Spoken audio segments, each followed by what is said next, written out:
Welcome back everyone to the Working Class Revolt, and today I want to talk about a poll doing the rounds on mainstream media done by Yugov, which is somehow showing that Nigel Farage is the most unpopular politician to be Prime Minister amongst the UK electorate.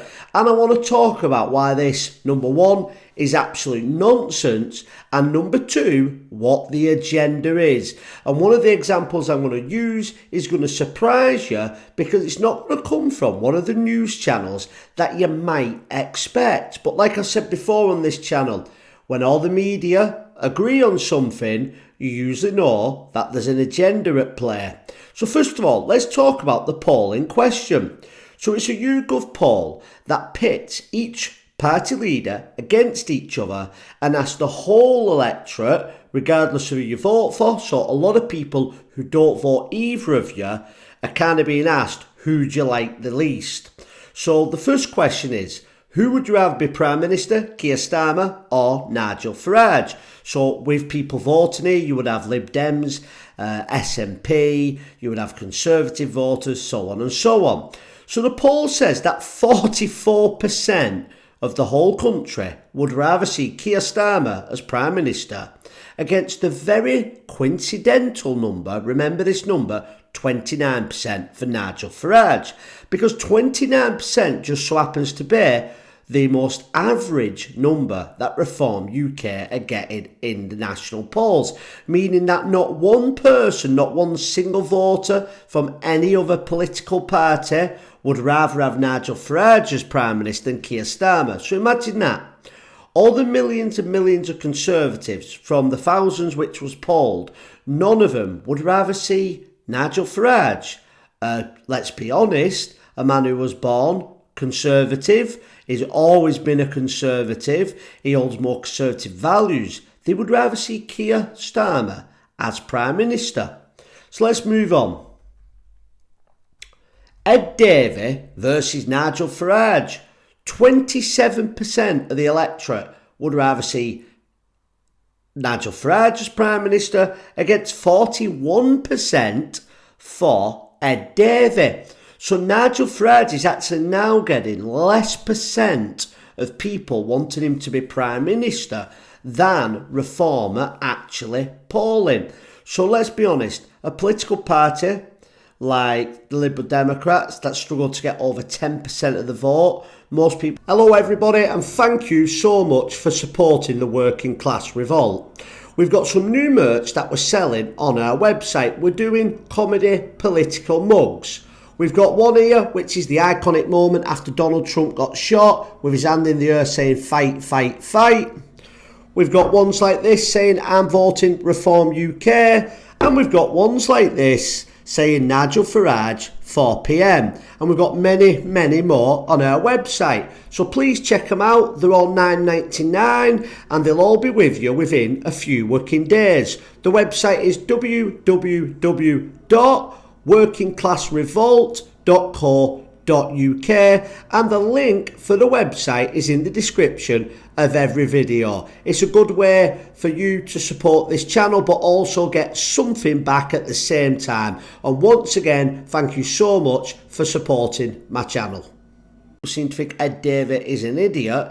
If it was just a one-on-one, just the two of them, 41%, 14 more percent than Nigel Farage, the most popular politician in the country.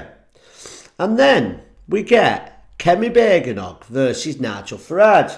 Now, bearing in mind that the Conservatives are polling on 15% of the vote, with Reform on around about 29-30, even in some cases up to 32% of the vote. The Labour Party ran about 20, 21, 22. So Kemi Begenog, who can only manage 15% of the vote, we're supposed to believe would get 29% of the vote and Nigel Farage would only get 25% of the vote. Well, the first thing that strikes out is, what are the other 46% of people voting for if they can only vote for one of them two? Are they just not voting at all? And Kemi Begenog is making no traction with the Conservatives at all. So what are these polls up to? Well, the problem is the polls have always lied. The polls lied leading up to the general election. But the problem is Reform UK have proven at the local elections that they can win elections. So over the past few weeks, we've been seeing legitimate polls, or as legitimate as they can possibly be, showing Reform UK winning an absolute landslide at the next general election.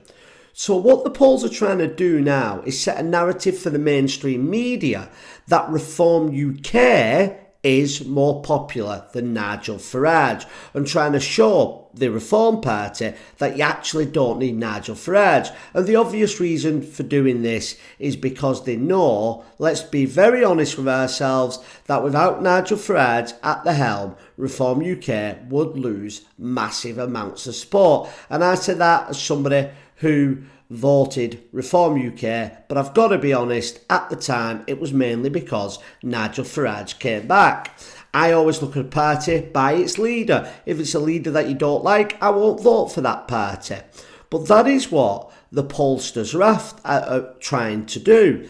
Now, something I saw today which made me believe that all the media channels are working together on this one, because let's be honest, if Nigel Farage was to win the next general election, it would be the first time an anti-establishment person from not one of the big two parties has become the most powerful man in the country. They're not simply just going to let that happen. So to believe that the mainstream media and the powers to be don't have influence over channels like GB News and Talk TV, you might as well have been born on a funny farm. So we was watching Talk TV, and the presenter was asking one of the top Reform advisors about the polls, and the first question they asked is, does this mean that Nigel Farage is bringing the Reform Party down? And that struck me as a really strange first question, especially by a channel which is usually quite pro-Nigel Farage, like Talk TV. But I think this is something we're going to see going forward, and the sooner we get to the election and the better Reform are doing, we're going to really see which channels and mainstream media are truly independent as they start getting the pressure built on them through Ofcom. So we've already seen this week that GB News has had to shut down Headliners, a TV show that it had, and now I got a campaign against it by Gay Pride and the LGBT, and it's decided to shut it down because of the fines that would be imposed by Ofcom. So it's not that these channels necessarily want to spread fake news, but in the end, the powers to be have too much power over these news channels. But let me know what you think. Do you think it's legitimate to believe that in a one-on-one race, Nigel Farage gets less votes than what his political party gets when it's in a race with all the other parties? Common sense would tell you it would be like the American elections, where when you've only got